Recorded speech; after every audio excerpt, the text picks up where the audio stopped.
σηκώνει οι ουρανοί, αγκαλώνται και η φύση σιώνει.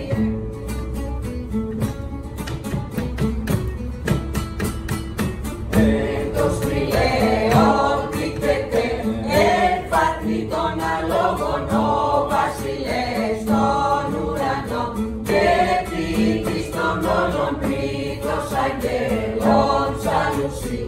Το δόξα εν ύψης της και τούτο αξιώνεστη ή των την ενορτής της.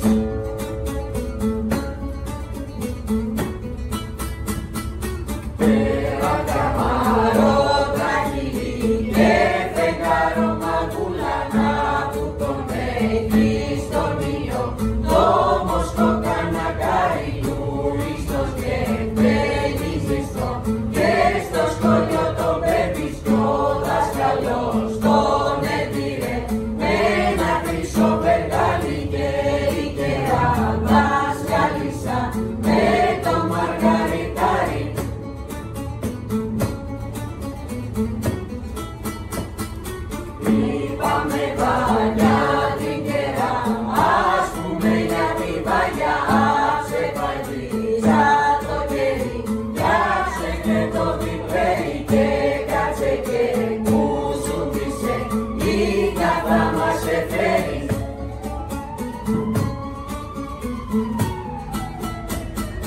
Φέρε πανιέρι καστανά, πανιέρι λεπτοκάρια και φέρε και λίγο κρασί, να πιούν τα παλικάρια κι ανήκει με το θέλημα.